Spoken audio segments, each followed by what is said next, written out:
Ouais, mais donc si c'est le même jour, vous arrêtez le karaté? Non, pas du tout, je fais les deux. Le club d'échecs, c'est en ligne. Je quitte mon sensei, je rentre chez moi, une petite toilette sur le bidet et je me connecte. D'accord. Et c'est bien, enfin je veux dire vous progressez parce que les échecs c'est pas évident. Hein. C'est une question de capacité cérébrale et de professeur. Le mien, c'est l'ancien entraîneur de rugby de Bourg-les-Mestres. Connais pas. C'est normal, c'est un lieu-dit, faut être du coin. Le fait est que je participe à l'Open international de prix chaud de la Gorfiole le mois prochain. C'est pas un peu tôt pour un tournoi? Enfin je veux dire vous en faites depuis quoi, une semaine? Presque 2, Michel. Et je suis déjà classé Bogdanov 3e dan. Michel, c'est quoi votre club? Je vous expliquerai, c'est des grades internes. D'accord, vous m'expliquerez. En attendant, bonjour à tous et bienvenue dans Fort Accord, votre analyse d'après-film en compagnie de Michel, le spécialiste technique de l'émission. Bonjour Michel. Bonjour Michel. Tour de magie vestimentaire, erreur de date sur une bannière, rien ne m'échappe. Et aujourd'hui on parle d'une série qui a créé la surprise, une série qui a même donné envie à Michel de pratiquer les échecs, j'ai nommé... Le jeu de la dame. Fais chier. Bah oui, c'est comme ça. Et croyez-moi, c'est une perle. Et je commence avec cette scène. Monsieur Chebel bouge... 7 pièces et 7 pièces seulement. J'avance un peu et... Ce ne sont pas des choses, ce sont des ouvertures. Est-ce que c'est l'une d'entre elles? Ouais. Elle s'appelle le Gambit de Dame. Et quoi? J'ai fait des recherches. Le Gambit de Dame, qui donne son nom à la série, est un coup qui nécessite de bouger 3 pièces et pas une seule. C'est pas vrai. Si, c'est vrai. Tout le monde peut fact-checker sur Wikipédia. Et même leur faire un don pour que ça reste un site libre et gratuit. Bah non, vous pouvez pas appeler au don comme ça Michel, on n'a pas à favoriser un site plutôt qu'un autre. Ah d'accord, bah j'ai rien dit alors. Maintenant, regardez cette scène. Écoutez bien la demande de la maman adoptive de Bess. Est-ce que tu pourrais faire un saut chez Bradley pour moi, s'il te plaît? Achète-moi 3 paquets de Chesterfield. 3 paquets de cigarettes. Exact. J'avance un peu. Bess va arriver chez le buraliste avec un mot de sa maman qui l'autorise à acheter des cigarettes. Ah bah oui, c'est normal, elle est un peu jeune quand même. C'est ce que pensait aussi sa maman.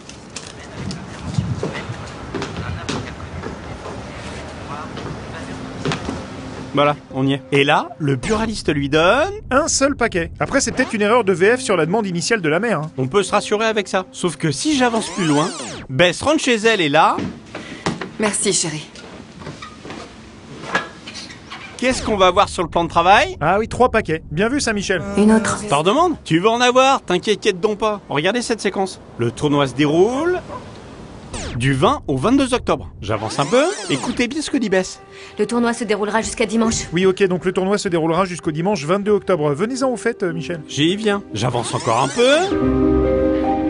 Et je vous le demande, qu'est-ce qu'on peut lire sur la bannière? Ah je vois où vous voulez en venir. 1963. Exact. Et en 1963, le 22 octobre, c'était pas un dimanche. C'était un mardi. Oui, bon bah l'erreur est... Pathétique. C'est vous qui êtes pathétique. Non, c'est vous. Et si c'était qu'une fois, ce serait pardonnable. Mais c'est un festival, regardez. Vous lisez quoi ici?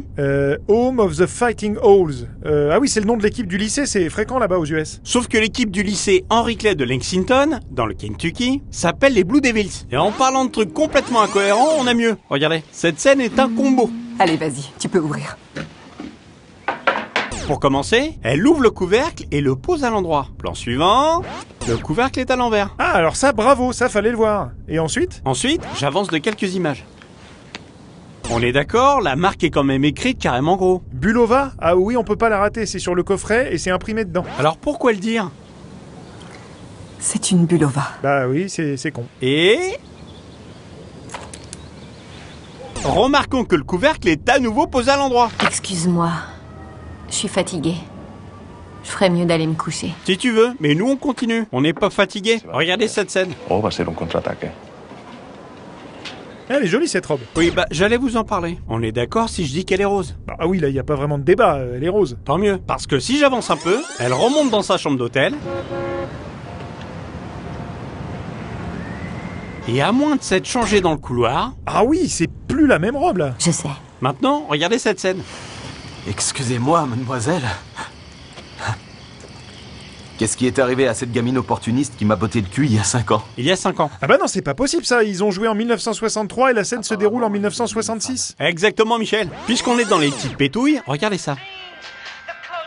Vous voyez ce mug blanc et noir? Oui, je vois ce mug blanc et noir. J'avance un peu et... Bess Harmon, voici Danny Weiss et... il est devenu blanc. Bah c'est comme la robe de tout à l'heure, Michel, c'est de la magie. Faut croire que je suis douée pour ça. Et il y en a qui sont doués pour faire disparaître de la thune. Regardez, Bess lui donne ce qu'il a gagné.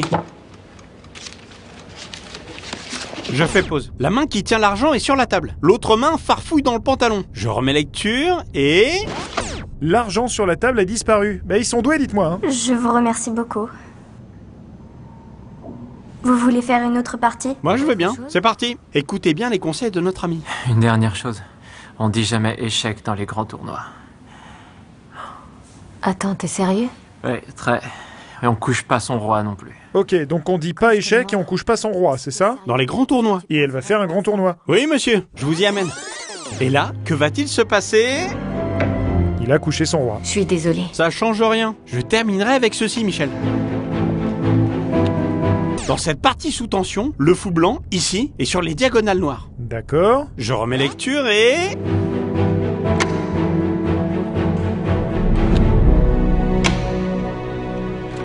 Sur le tableau d'affichage, on retrouve ce fou sur les diagonales blanches. Ce qui est impossible, puisqu'il s'agit d'une pièce qui ne peut se déplacer qu'en diagonale. Donc, elle ne peut pas changer de couleur de case. Vous avez été mon meilleur adversaire. Et bien voilà, c'est la fin de cette émission. Merci Michel. On se retrouve la semaine prochaine pour un nouveau Fort Accord. Et j'aurai du lourd, du très très lourd. Ça vous dit que je vous parraine? Me parrainer pourquoi? Pour le club d'échecs? Ah, non, ça va, je suis pas très fan. Ça me ferait une réduction de 20%. En plus, ça nous permettrait de jouer ensemble.